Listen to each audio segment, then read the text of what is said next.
Diarrhoea হলে অনেক বাচ্চার শারীরিক অবস্থা অত্যন্ত আশঙ্কাজনক হয়ে যায় শুধুমাত্র ফ্লুইডের অভাব।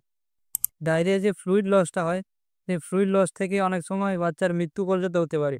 কি করে বুঝবেন আপনার বাচ্চার ডায়রিয়া হয়েছে? কি কি উপসর্গ দেখা দেয়? তাই কিছু তথ্য বাচ্চার মা বাবাদের জন্য। খুবই সাধারণ একটা অসুখ ডায়রিয়া, তবুও অনেক বাচ্চার শারীরিক অবস্থা অত্যন্ত আশঙ্কাজনক হয়ে যায় শুধুমাত্র ফ্লুইডের অভাব। স্বাভাবিকের থেকে বেশি তরল পায়খানা, যা একদম জলের মতো পায়খানা।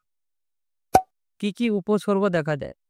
নেতিয়ে পড়া, বুক ধড়ফড় করা, চোখগুলো ভেতরে ঢুকে যাওয়া বা প্রচণ্ড জল তেষ্টা পাওয়া, চামড়ার ইলাস্টিসিটি চলে যাওয়া, এগুলো ডায়রিয়ার লক্ষণ।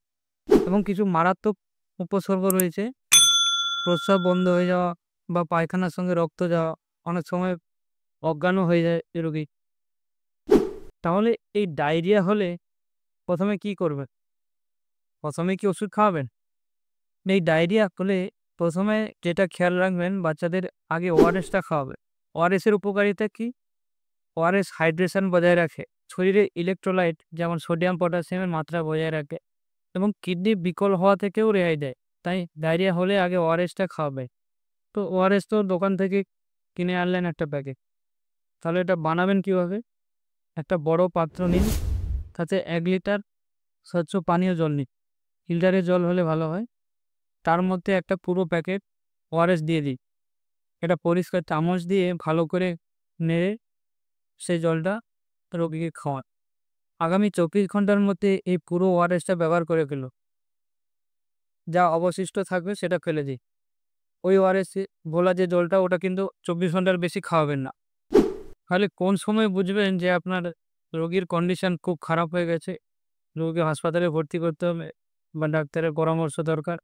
যখন দেখবেন রোগীর প্রস্রাব বন্ধ হয়ে গেছে, পায়খানার সঙ্গে রক্ত যাচ্ছে বা রোগী হাঁটাচলা করতে পারছে না, অজ্ঞান হয়ে যাচ্ছে, যদি দেখা যায় বাচ্চার বয়স 2 মাসের কম, এই রোগীর ডায়রিয়া হলে সঙ্গে সঙ্গে হাসপাতালে ভর্তি করুন। এবং যদি দেখা যায় রোগীর ডায়রিয়ার সঙ্গে অতিরিক্ত বমি হচ্ছে, জল বা ওআরএস খেতে চাইছে না, তখন রোগীকে হাসপাতালে ভর্তি করো।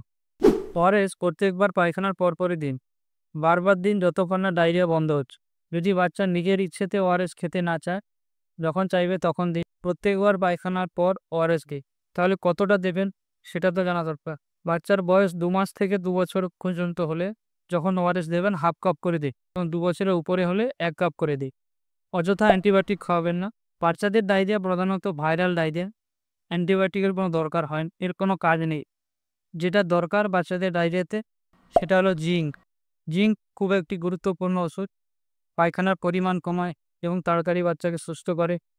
এবং শুধু সুস্থই করে না, আগামী 3 থেকে 6 মাস যাতে আর ডায়রিয়া না হয় তার থেকেও বাঁচায়।